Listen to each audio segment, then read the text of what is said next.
Welcome. What's up? Hey. We're on? I can't hear you, John. I got the volume turned down. So. Oh, there you go. I was eating those. He brought a sandwich and he also brought me some chips, and I was crunching them, and I was like 4 feet away from the microphone. I could hear it through my headphones, just crunching. So I said, "Oh, I better shut it off. I'm going to continue eating, finishing those off." So. I see. Yeah. By the way, that sandwich. What was that sandwich? That was the Monte Cristo. That was. Whoever thought of using a waffle instead of bread for the bread for the sandwiches? That was a stroke of culinary genius. I think they deserve a Pulitzer or something like that. Yeah, it's definitely probably that was a great sandwich, by the way. Huh. And that drink was just amazing. Green banana.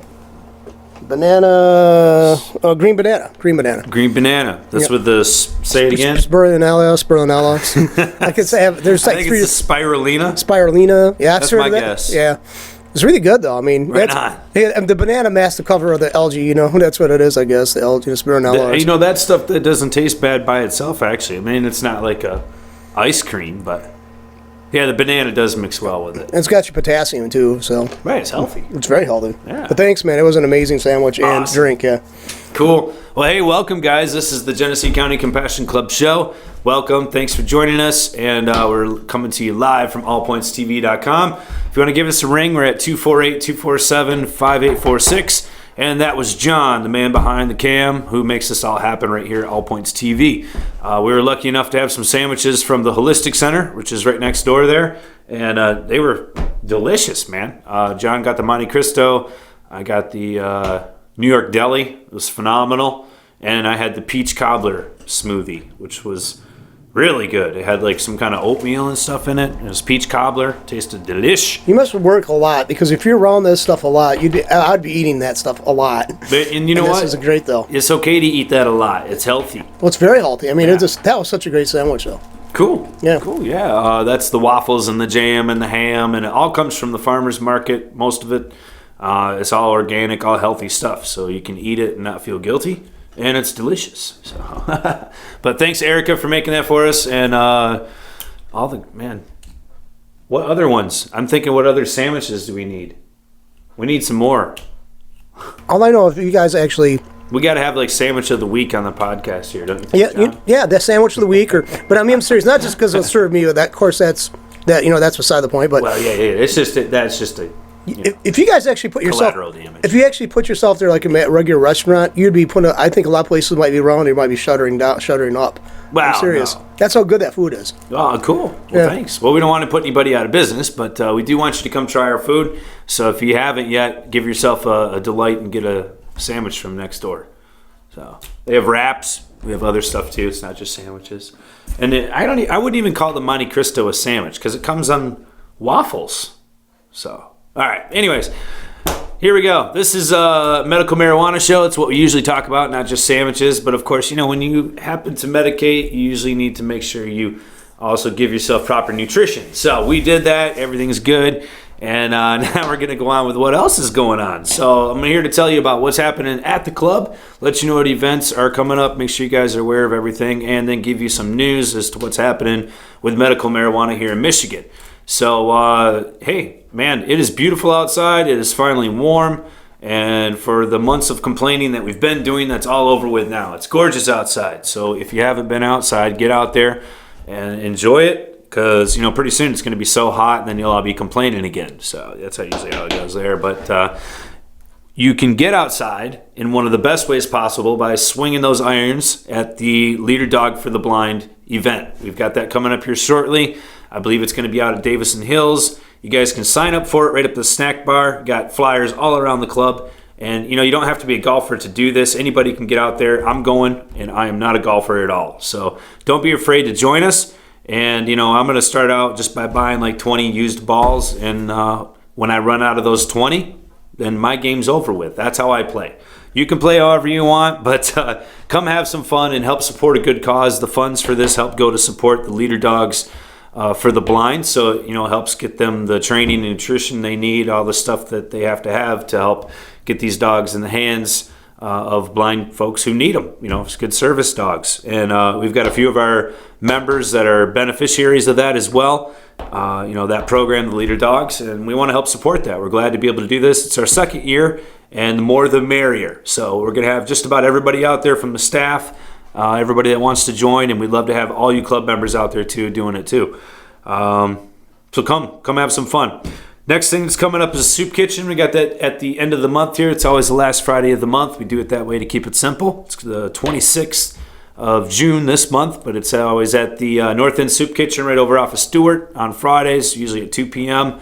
We take off from the club, go over there, serve food, and we could use your help. So if you could sign up for that, you can do that at the snack bar or at the security station, and we'd love to help you help out with that. Been getting some good reviews from the folks in the neighborhood.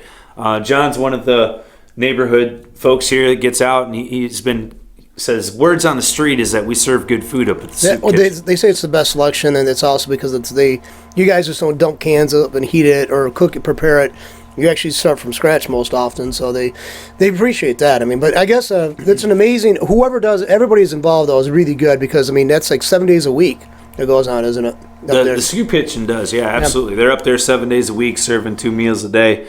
And, we're only up there once a month. So what we do is very little, but it is a great opportunity for us to show a little bit of appreciation back to the neighborhood. And so come and join us. But at any rate, yeah. But the club's generosity is almost like a legendary, though. It's the club members. You guys make it happen. And because they were saying that the other day, they said that they're just impressed by what. And my friend mentioned about the show being here, and they say they've helped us out financially and their presence here. So it's the members have really gone far to make that whole like a well received organization. Yeah. You guys rock. Thank you. Cool. That's good to hear. Thanks, John. Word on the street. That's awesome. All right. Moving on here. Next thing that's coming up, and I know you guys are excited about this. It's the 710 party. So July 10th, obviously, 710. It's all about the concentrates, and we're going to be open. We're going to be rocking. We're going to be having a party. There's no charge to get in, no admissions, just all free fun. Just you got to be a member. And we're going to have some music. We're going to have some, all kinds of crazy stuff, man. But we're definitely going to have some concentrate. So make sure you're there on 710. It's going to be a blast. It's our first ever, and we're hoping to make it a lot of fun. So we need you there. Tell your friends about it. Like I said, there's no admission charge. Just got to be a member. So if you're not a member, you can join up, $20. No big deal. You're a member for a year. You get to come back, and I'm sure this party is going to be rocking. So make sure you're out. Make sure you got that on the calendar. If you have to work, call in sick, whatever it takes. You might need to call in sick the next day too, but just putting that out there, letting you know. All right, next event is the G3C golf event. This isn't until the end of summer, but I want to put it out there so you guys make sure you mark your calendars because we want everybody to be there. This is at the end of August, and you guys can check out the flyers. They're there at the club. You can sign up for it if you like at this time. Get a team together, get out there, start practicing your swing, whatever it is. But that's the G3C golf event, and that's going to be supporting the reading awareness. I know I'm going to get this wrong, but it's a reading program at Hurley Medical Hospital, and they give books to kids that have been through traumatic things that are there in the hospital so that they can take the books home and have something to read, and that's what this is going to help support. So we're looking to make this a big event as we want to help that charity out, and also obviously it's going to be a lot of fun for all you golfers. All right, that's about it for the events as far as I can think of. If anything else comes up, I'll let you know. We'll keep you informed, of course. Anyways, moving on here, let's talk about some news. We got a few different things going on in Michigan. Not a lot of new, but just going to give you guys some updates as to what's been happening. We still have the current bills in the House and the Senate. These are the bills that would possibly allow medibles, and the other one is what they're calling like the distribution centers or compassion centers. I don't think they really have a name to it yet, but it's basically the dispensary bill. You guys all know what I'm talking about. They're still sitting there, still waiting to get more input, and you guys still have time to make your input. That's the important part. So contact your local senator, your rep, tell them how you feel. If you want to have some further protections, you want to make sure it's not just going to benefit just some big corporations. Whatever your concerns are, they're there for you. They get paid to listen to you. So, put them to use. All right. I'll tell you what else is going on. There's a group that's called MI Legalize. I think we talked about this on the last podcast. They're the ones that are trying to get ballot signatures right now to make cannabis legal for adults 21 years in age and older.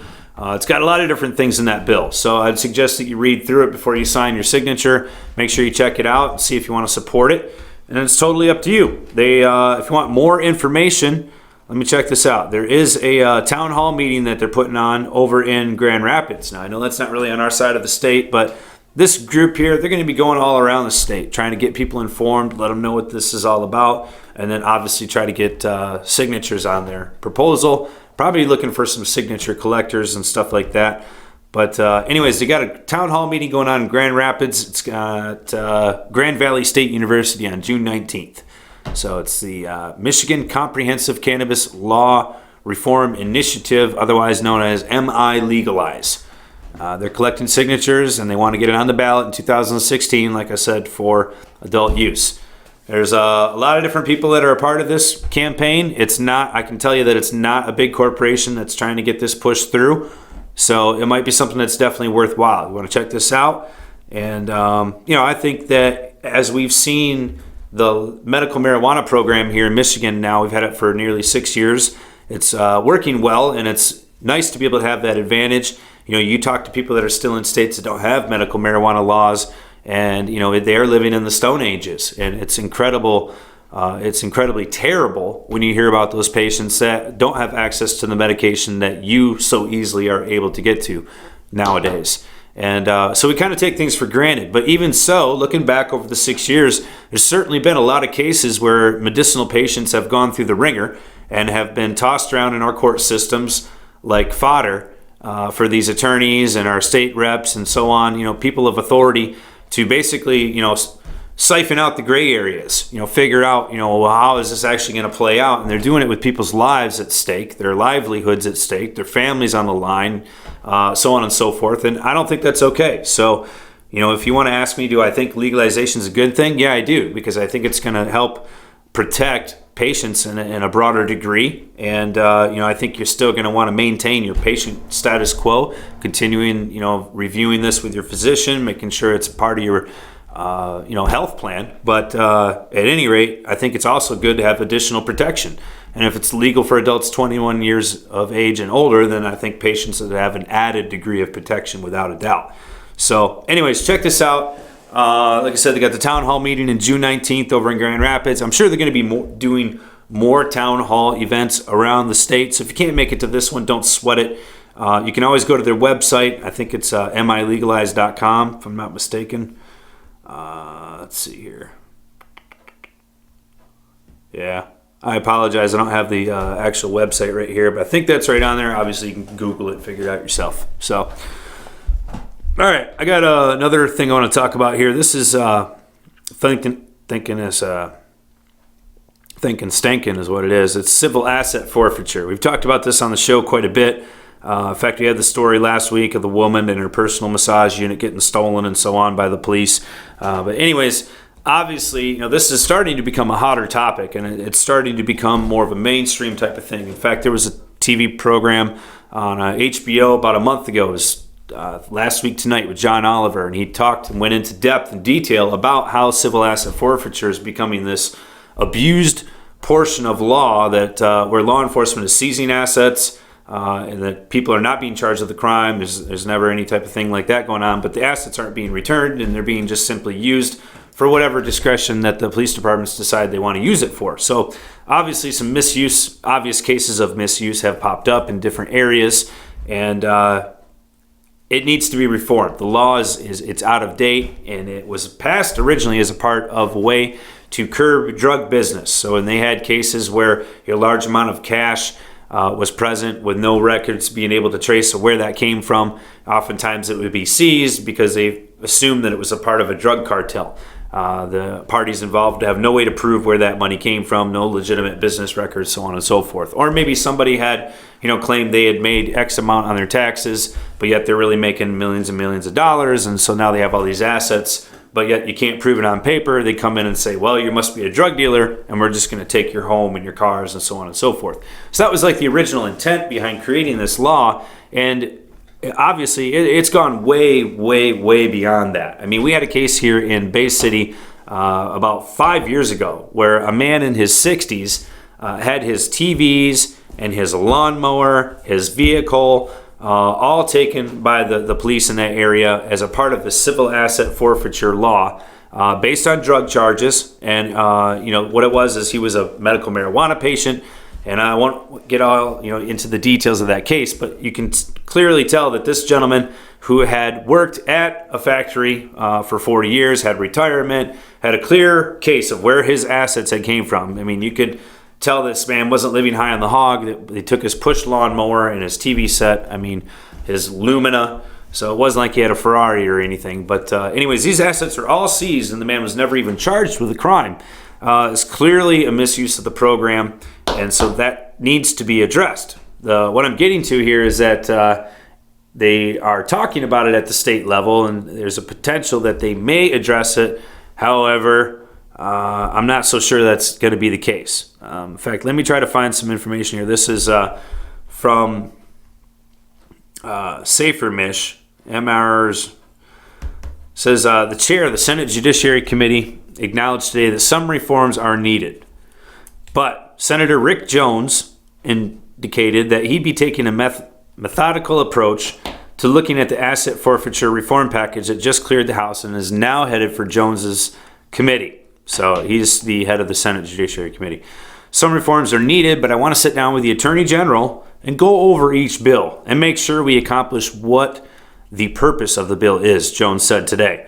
Jones didn't set a timeline for when the bills would be considered in a committee, and considering it's an 8-bill package, it's not something that's going to happen overnight, he said. The senator didn't say whether he agreed or disagreed with any parts of the package in general either. He said the mission is to relook at how law enforcement agencies seize property they believe is connected to criminal activity has picked up steam in recent months. Well, yeah, no kidding. Reform efforts refueled by firsthand testimony of people who have been negatively impacted by this asset forfeiture tactics taken by police. The bills in the package would require police agencies to report more statistics about what they seize and raise the legal bar for how police can go about seizing property. Law enforcement groups have so far been reluctant to go along with the reforms. Go figure. So, as demonstrated, when law enforcement seizes these assets, there's no clear policy set on what that department has to do with those assets. Those assets are left to the department's own discretion as to how those should be utilized, whether they should be auctioned and then the cash taken to buy additional materials for that department, or whether those items could actually be used by the department. And oftentimes they can be, but oftentimes they are auctioned and then the money is claimed and so on and so forth. But at any rate, you could clearly see how could be like a slush fund for certain departments and how they would clearly not want to have this thing be reformed. If you look at the bill package, they're not taking away the ability to seize these assets. They're just simply making a little bit more of a necessary standard that the law enforcement has to meet in order for the assets to actually be seized. I think this is a no-brainer. I think this is a civil protection type of issue. And I think that Senator Jones is potentially the worst person possible to be looking at this package. I think it's incredibly unfair that this is going through the Judiciary Committee. I think this could have been shot through a couple different types of committees. Senator Jones has been a stalwart for law enforcement in the face of what would be good for public or the economy or so on and so forth. He came from the Eaton County Sheriff's Department. He's been in law enforcement for his entire life up until now, his political career. So, I think clearly he has a biased opinion on this, and I think that he should be the last person that should be looking at these bills here. Hopefully, these bills will still get some movement in the Senate, but unfortunately, he's got the ability to make sure they never do unless they meet his and apparently the Attorney General's own guidelines for how these should go about being reformed. So, something there you should definitely get on the horn and talk to your senator about, or maybe continue to work with your House representatives. But, clearly, civil asset forfeiture in Michigan is one of the worst in the country. You can go to many different websites and verify that the way it's rated, the way that it's being abused, and the ability legal-wise, I don't know it's not the right verbiage, but the ability for law enforcement to go in legally on their own and take these items without having any repercussions, without having to file charges against people, I think it's just completely out of control and should never have been done this way. So hopefully it will get done, but I got to tell you, with it going through the Judiciary Committee and Jones being the head of that, I don't have a lot of hope for this kind of package, but we'll see. So All right. That was basically the news I have for you. I don't want to get into much national news because there's not a lot nationally going on other than regular rigmarole. That's a hard one to say. All right. But anyways, you guys, thanks for joining me this week. I appreciate it, man. The club's rocking. It's beautiful out there. And you guys didn't notice, if you haven't been down there in the last week or two, you might see some new flowers on the outside and paint job. It looks gorgeous. I mean, now it's like a really nice, welcoming, kind of like picnic patio area. It's a cool place to hang out, especially that it's nice outside. But we actually got the place to accommodate you. And thanks to you guys. I'm going to say thank you and enjoy. You know, it's beautiful. Glad to have it. Kind of matches things up. And I think we're going to be doing some more here shortly. So watch out. If there's any kind of fresh paint around, watch your fingers and all that stuff. But at any rate, glad to have it. And excited to have it. So, John, thanks for being with me in the studio today. Thanks again for that sandwich, man. Yeah, you bet. Thanks for all the compliments. Yeah. I mean, Erica and Kamari and Caitlin over there, they rock it. And if you guys haven't tried one of those sandwiches, you're missing out. So get over there and try one of them out. And you're being merciful by not opening up your own shop place, man, because I really would put a lot of places, you know, a really hard place to, you know, compete against that. So. Hey, man, we're all about spreading the love, not the crash, right? Hey, love. If you have money, you can. If you have money, you can get the love too, though. See.